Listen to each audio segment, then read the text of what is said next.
2013 May മാസം 26 Atlantic സമുദ്രത്തിൽ petrol നിറച്ച് ഷെവറോൺ എന്ന എണ്ണ ടാങ്കർ സുരക്ഷിതമാക്കാൻ പുറപ്പെട്ട 3 ബോട്ടുകളിൽ ഒന്നായ ജാസ്കൻ 4 എന്ന ടഗ് ബോട്ട് നൈജീരിയയിലെ എസ്കവറസ് കടൽ തീരത്ത് നിന്നും 32 കിലോമീറ്റർ മാറി ഗൾഫ് ഓഫ് ഗുനിയ ഉൾപ്പെടുന്ന ഭാഗത്ത് വെച്ച് അതിശക്തമായ മഴയിലും തിരമാലയിലും പെട്ട് തലകീഴായി മുങ്ങിത്താഴുവാൻ ഇടയായി. 12 പേരടങ്ങുന്ന ഒരു സംഘമായിരുന്നു ഈ ബോട്ടിലുണ്ടായിരുന്നത്. അറ്റ്ലാന്റിക് സമുദ്രത്തിന്റെ ആഴങ്ങളിലേക്ക് താണുകൊണ്ടിരുന്ന ബോട്ടിനൊപ്പം അകത്തുള്ള ജീവിതങ്ങൾ ജീവനു വേണ്ടി പിടഞ്ഞുകൊണ്ടേയിരുന്നു. കടൽ കൊള്ളക്കാരെ പേടിച്ച് ഓരോരുത്തരും തങ്ങളുടെ ക്യാബിന്റെ വാതിൽ അടച്ചിരുന്നതുകൊണ്ട് ശക്തമായ വെള്ളം അകത്ത് കയറി അവരെ ഓരോരുത്തരെയായി വിഴുങ്ങിക്കൊണ്ടേയിരുന്നു. ബോട്ട് അപകടത്തിലായെന്ന വാർത്ത മറ്റു ബോട്ടുകൾ വഴി റെസ്ക്യൂ ഏരിയയിലെത്തുകയും ജാസ്കൻ 4ന്റെ പേരന്റ് കമ്പനിയായ വെസ്റ്റ് ആഫ്രിക്കൻ വെഞ്ചേഴ്സ് പ്രൊഫഷണലായ സ്കൂബ ഡൈവേഴ്സിന്റെ ഒരു ടീമിനെ അവിടേക്ക് അയക്കുകയുമുണ്ടായി. നിക്കോയുടെ നേതൃത്വത്തിലുള്ള ഒരു 6 അംഗ സ്കൂബ ഡൈവേഴ്സ് അവിടെ എത്തിയപ്പോൾ കുറ്റാക്കുറ്റിരുട്ടിൽ ഹെഡ്ലൈറ്റിന്റെ വെട്ടത്തിൽ അവർ കണ്ടത് ഹോളിൽ ഒഴുകി നടക്കുന്ന മൃതദേഹങ്ങളായിരുന്നു. ഓരോരോ മൃതദേഹങ്ങളായി അവർ ശേഖരിച്ചു വന്നപ്പോൾ കൂട്ടത്തിൽ ഒരു മൃതദേഹത്തെ എടുത്തപ്പോൾ ആ വിരലുകൾ നിക്കോയുടെ കയ്യിൽ അമർത്തി പിടിക്കുന്നതായി തോന്നി. ആദ്യം അദ്ദേഹം ഒന്ന് പേടിച്ചെങ്കിലും പിന്നീട് അദ്ദേഹത്തിന് മനസ്സിലായി ആ ദേഹത്തിന് ജീവനുണ്ടെന്ന്. വിശ്വസിക്കാൻ അല്പമൊന്ന് ബുദ്ധിമുട്ടിയെങ്കിലും അറ്റ്ലാന്റിക് സമുദ്രത്തിന്റെ 100 അടി താഴ്ചയിൽ 3 ദിവസം മുങ്ങിക്കിടന്ന ബോട്ടിൽ ഒരു ജീവൻ ബാക്കിയുണ്ടെന്ന സത്യം നിക്കോയ്ക്ക് അംഗീകരിക്കേണ്ടി വന്നു. അന്ന് നിക്കോയുടെ കൈപിടിച്ച് ജീവിതത്തിലേക്ക് നടന്നു നീങ്ങിയ ആ മനുഷ്യന്റെ പേരാണ് ഹാരിസൺ ഒക്കീനി. ഹാരിസൺ ഒക്കീനിയുടെ അതിജീവനത്തെപ്പറ്റി പിന്നീട് പല ഭാഗത്തും പല ചർച്ചകൾ നടക്കുകയുണ്ടായി. ഹാരിസൺ ഈ ബോട്ടിലെ ഷെഫായിരുന്നു, പാചകക്കാരനായിരുന്നതുകൊണ്ട് ഏർലി മോർണിംഗിൽ അദ്ദേഹം കുക്കിങ്ങിന്റെ കാര്യത്തിന് വേണ്ടി എഴുന്നേറ്റു. അതിനു മുന്നേ ടോയ്ലറ്റിൽ പോകുന്ന സമയത്താണ് ഈ ബോട്ട് മുങ്ങുവാനിടയായത്. അതുകൊണ്ട് അദ്ദേഹത്തിന് ഭാഗ്യവശാൽ ഒരു എയർ പോക്കറ്റ് കിട്ടുകയുണ്ടായി. ഇതുകൊണ്ടാണ് അദ്ദേഹം കുറേ മണിക്കൂറുകൾ സർവൈവ് ചെയ്തത്. അതുകൊണ്ടാണ് അതിന് രക്ഷപ്പെട്ടതെന്ന് കുറച്ച് പേർ വിശ്വസിക്കുന്നു. ചിലർ പറയുന്നു ഭാഗ്യം കൊണ്ടാണെന്ന്, ചിലർ പറയുന്നു മന്ത്രവാദം കൊണ്ടാണ്, ചിലർ പറയുന്നു അദ്ദേഹം fix law of science apply ചെയ്തിട്ടാണെന്ന് ചില സയന്റിസ്റ്റുകൾ വിശ്വസിക്കുന്നു. ഇങ്ങനെ പല കാര്യങ്ങൾ പറയപ്പെടുന്നുണ്ടെങ്കിലും 60 മണിക്കൂർ 100 അടി താഴ്ചയിൽ ഓക്സിജൻ ലഭ്യതയില്ലാതെ കുറ്റാക്കുറ്റിരട്ടിൽ മോശം ശരീര താപനിലയിൽ ഭക്ഷണമില്ലാതെ വെള്ളമില്ലാതെ കടൽ മീനുകൾക്ക് ഭക്ഷണമാവാതെ ഒരു വ്യക്തിയുടെ ജീവൻ നിലനിൽക്കണമെങ്കിൽ ഇതിനൊക്കെയും അപ്പുറത്ത് ഒരു അദൃശ്യ ശക്തിയുടെ സംരക്ഷണം അദ്ദേഹത്തിന് ലഭിച്ചിട്ടുണ്ടാവും. ഈ ശക്തി എന്താണെന്ന് അറിയണമെങ്കിൽ നമ്മൾ ഹാരിസൺ ഒക്കീനിയോട് തന്നെ ചോദിക്കണം. I will tell you this story in 1,000 ways, but I will tell you that it's God that kept me alive. ഇതായിരുന്നു ഹാരിസൺ ഒക്കീനിയുടെ മറുപടി. കൂട്ടത്തിൽ അദ്ദേഹം മറ്റൊരു കാര്യം കൂടെ കൂട്ടിച്ചേർത്തു.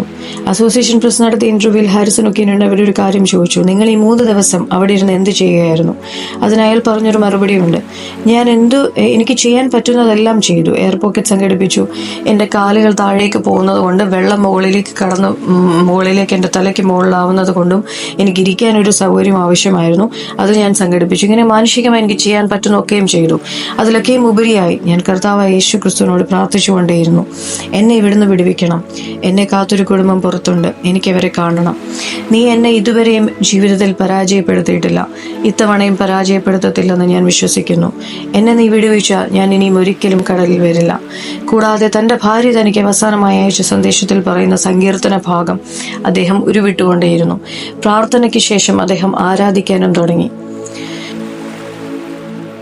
And they were eating my legs, and I have no choice. What I have to do at that moment in time is to worship, pray. I started reminding God that I prayed to get a marine job, and the marine job came through His favor, not through man. And He promised that He can never give me a job that will take my life. He always give me a job that will give me peace. And this is not the job, this is not the kind of tax He has for me, and I will not die like this. This is not my time. So I start praying. I prayed for some time, I thought. And I said, God, let that will be done as it is in heaven. Because I have tried my best. And I have called on you, and you have never failed me before. And you will never fail me at all in my life. So as I said that, to me, if death comes, let it comes. If death did not come, I know He's going to rescue me. So as I was there like that, ഒക്കീനി സഹായം അഭ്യർത്ഥിച്ചത് മാനുഷികരങ്ങളോടല്ല.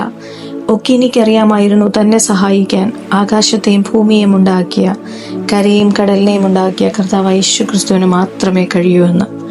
Atlantic സമുദ്രത്തിന്റെ 100 അടി താഴ്ചയിലിരുന്ന് നിലവിളിച്ച Harrison ഒക്കീനിയുടെ നിലവിളി മേഘപാളികൾക്കപ്പുറത്ത് സ്വർഗത്തിലിരുന്ന ഒരുവൻ കേട്ടു. ഒക്കീനിക്ക് ശ്വസിക്കാൻ ശ്വസനവായു തീരുന്നതിന് മുൻപേ scuba ഡൈവേഴ്സിന്റെ രൂപത്തിൽ ഒക്കീനിയെ രക്ഷപ്പെടുത്താൻ ആളെ അയച്ചു.